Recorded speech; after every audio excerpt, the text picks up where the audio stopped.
Now, in any market, okay, in any market, there are going to be competitive forces, and those ones will evolve and change with time. Take something like music. So in the 90s, you had to physically buy an album, and out of the 20 songs, you realize that you only like 2. But now, okay, an artist puts out an album, you go online, just listen to those 2 music, ignore the rest, okay, the 18. So that is how things are changing. Market changes will affect supply chains, particularly in terms of supplier and buyer power. So let's look at some of the competitive forces, okay, and understand their effect on supply chain. And to start, we're going to start with sources of competitive advantage. Now, competitive advantage in this case, or in this context, refers to an advantage that puts an organization in a strong position against its competitors. So if companies are not in a position to compete, if companies cannot compete, then, well, they're going to be put out of business. Meaning, companies need to ensure that they obtain a profitable and sustainable position in the market. So as we continue, it's important for you not to confuse competitive advantage with market leadership, okay? Look, just because you have a larger market share, okay, doesn't necessarily mean that you're going to be profitable. In fact, think of it this way.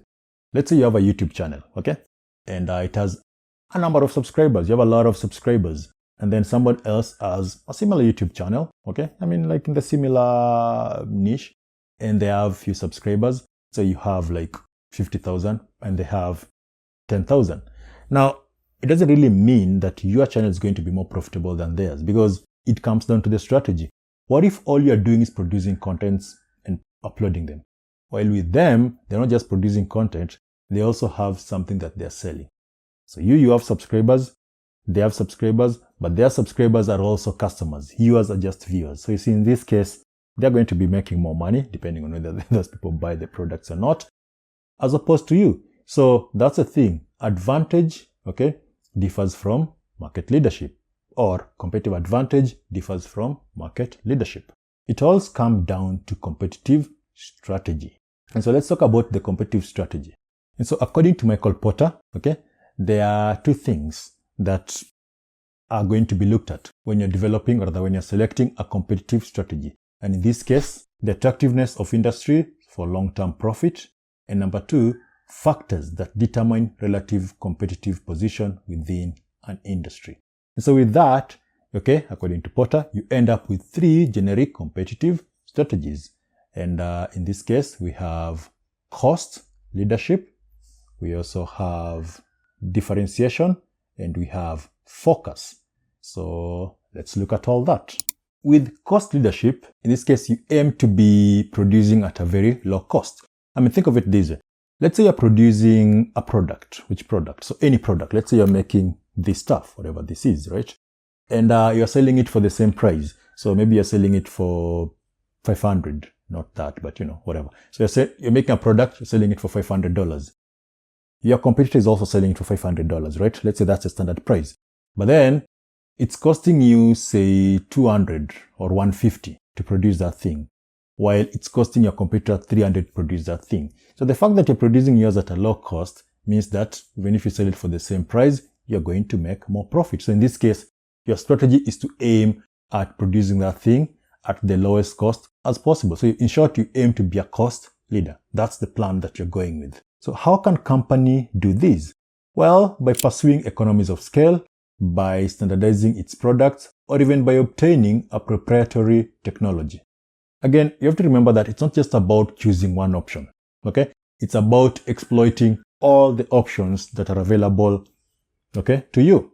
So you just don't stick with one. If you can do 5, do all those as long as they get you to the strategy that you aim at. Now, number 2, differentiation. And in this case, you're aiming at being unique. So take something like cars, okay? Take something like cars in this case. Why would somebody decide to buy an entry-level Mercedes or BMW and then ignore a high-end Toyota, which probably costs less than that entry-level, okay, and has more features than the entry-level BMW? The reason is because of the brand, okay? So in this case, they just assume that car brand special, therefore it makes it unique. And so that's the thing. That's the brand, that's the strategy that company is going with.